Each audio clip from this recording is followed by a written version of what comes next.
Every empire that ever tried to erase Iran ended up speaking Persian. That is not a metaphor, it is a documented historical pattern that repeats so consistently across 5,000 years that at some point you have to stop calling it luck and start calling it something else. A civilizational immune system, a cultural gravity so dense that conquerors enter its orbit and cannot escape. The Macedonians came with phalanxes, the Arabs came with a new god, the Mongols came with towers of skulls, and one by one, within a generation or two, they were wearing Persian clothes, building Persian architecture, writing Persian poetry, and calling themselves the heirs of the very civilization they had arrived to destroy. How does a nation do that? Not once, every single time. The story begins not with Persia, but with what came before it, because Iran's history does not start with the famous empires. It starts in the deep past, with a civilization called Elam, centered in the southwest of modern Iran around a city called Susa.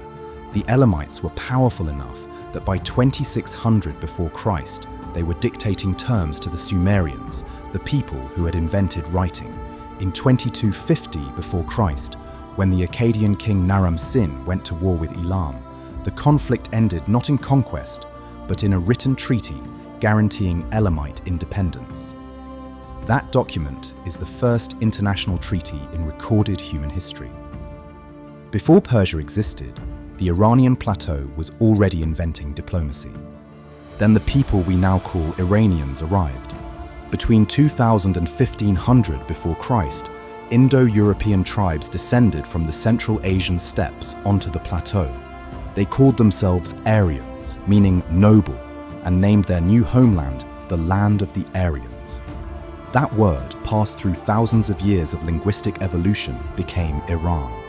They mixed with the ancient Elamites, split into tribal confederations, and from the most powerful of those confederations came the two peoples who would reshape the ancient world.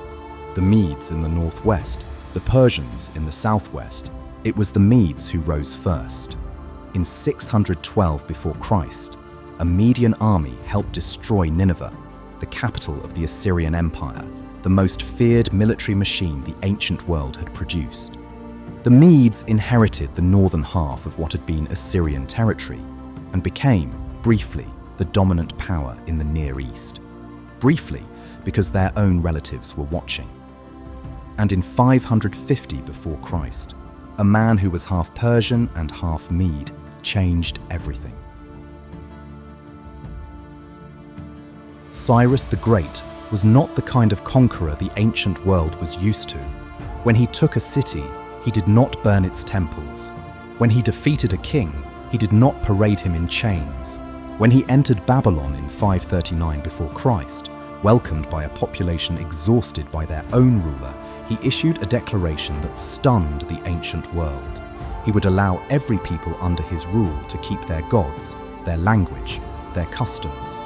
He freed the Jews who had been held in Babylonian captivity for decades and allowed them to return to Jerusalem. The Bible calls him the Anointed One, a Persian king, the only non-Jewish figure in the Hebrew scriptures given that title. Within 2 decades, the Achaemenid Empire stretched from Greece to India, from Egypt to Central Asia.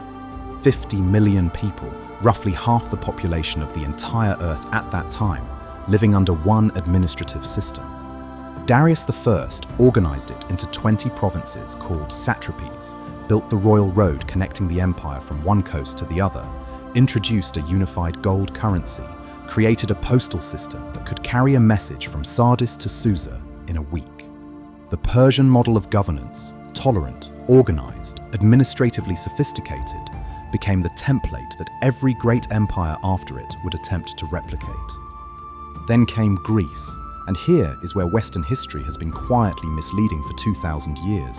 The Persian Wars, the 300 Spartans, Thermopylae, Marathon, Salamis, these events are remembered as the moment the free world defeated the Persian tyrant. What that narrative omits is scale. For the Achaemenid Empire, the Greek campaign was a border skirmish on its westernmost edge. The Persian heartland was never threatened. The treasury of Persepolis never emptied. And when direct military victory proved costly, the Persians simply switched strategies. They funded Athens against Sparta, and Sparta against Athens, spending gold instead of soldiers, pitting the Greek world against itself until the exhausted city-states signed the King's Peace of 387 before Christ, a treaty written entirely on Persian terms. Persia won the Greek wars. It just did so in a way that doesn't make for a good movie. The real catastrophe came 50 years later, when a young Macedonian king with extraordinary military genius exploited the empire's internal divisions. Alexander burned Persepolis in 330 before Christ. It appeared to be the end, and then the Iranian survival mechanism activated. Alexander himself began wearing Persian robes within months of his victory. He adopted Persian court ceremonies. He married a Persian world princess. He declared himself the legitimate heir of the Achaemenid kings. His generals, after his death, fought over the empire's pieces, and the portion that included Persia went to the Seleucids, a Greek dynasty that ruled from above but could not root out what lay beneath. Within a century, an Iranian people called the Parthians had expelled the Greeks and restored Iranian rule. The Parthian Empire held off the Roman legions for 300 years, something no other Eastern power managed. Then, in 224 after Christ, the Sassanid dynasty replaced them, declared Zoroastrianism the state religion, built a fiercely centralized empire, and waged 4 centuries of war against Rome, and then Byzantium for control of the ancient world's most valuable territories. Zoroastrianism deserves a moment here because it is one of Iran's most consequential and least credited exports. Born on the Iranian Plateau centuries before the major world religions, it was the first tradition in history to declare that time is linear, not cyclical, that the universe is a battlefield between the forces of light and darkness, that there will be a final judgment, a purification, an end of days. When Persian kings freed the Jews from Babylonian captivity and Judea spent 2 centuries as a Persian province, Jewish theologians absorbed these ideas. Linear time, final judgment, and resurrection entered Jewish thought during the Persian period, and from there flowed into Christianity and Islam. The theological architecture of the 3 great Abrahamic religions has a Persian foundation that almost nobody talks about. In 651 after Christ, everything broke. Arab armies riding under the banner of Islam defeated the last Sassanid Shah, and Iran fell under Arab rule for the first time in its history. The Umayyad Caliphate arrived with a new religion, a new language, and a determination to replace Persian identity with Arab Islamic identity. For any other civilization, this might have worked. Egypt became Arab, Syria became Arab, Mesopotamia became Arab. Their ancient identities dissolved into the new order within generations. Iran did not dissolve.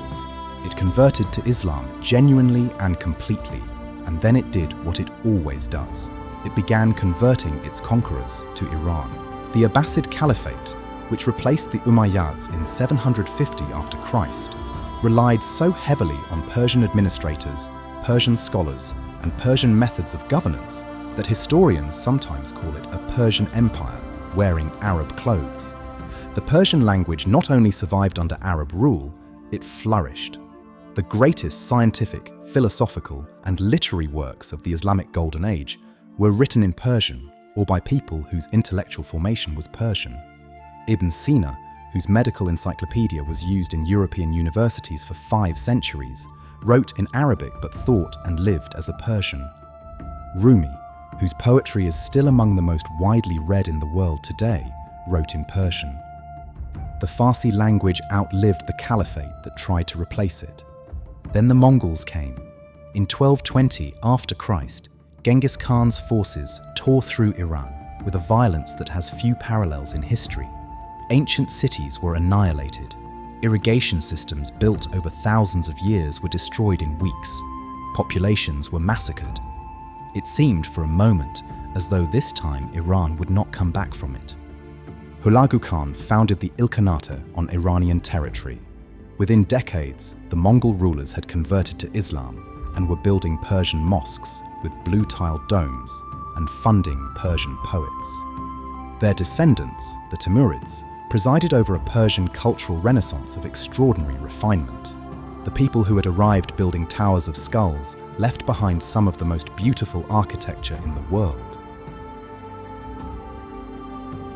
In 1501, Shah Ismail emerged from the chaos of centuries and reunified Iran under the Safavid dynasty. His decision to make Shia Islam the state religion was one of the most consequential political moves in the history of the Islamic world.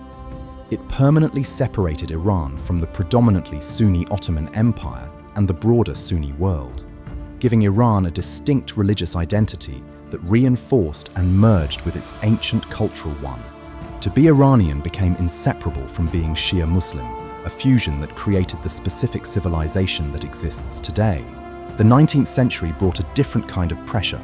Following devastating wars with the Russian Empire, Iran lost the territories of modern Georgia, Armenia, and Azerbaijan. By the early 20th century, the country had been carved into British and Russian spheres of influence. British companies pumped Iranian oil. Russian troops stood in the north. The humiliation was total. The response came in stages.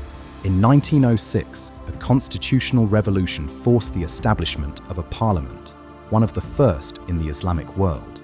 In 1925, Reza Shah Pahlavi seized power and drove a brutal modernization program, building infrastructure, establishing universities, suppressing traditional institutions.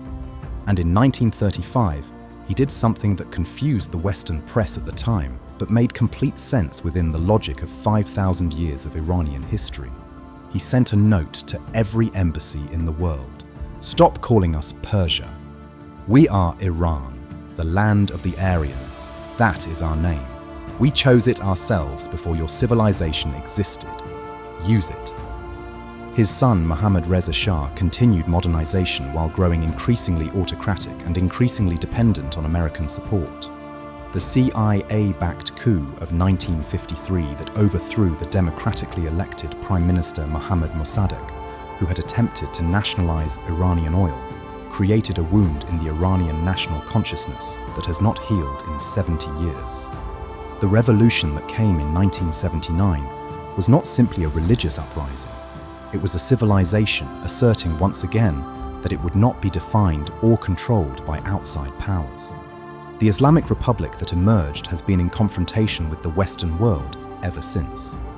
Sanctions, proxy conflicts, nuclear negotiations, the layered complexity of a nation that is simultaneously an ancient civilization, a revolutionary state, a regional power, and a society of 85 million people with their own internal arguments about what Iran should be.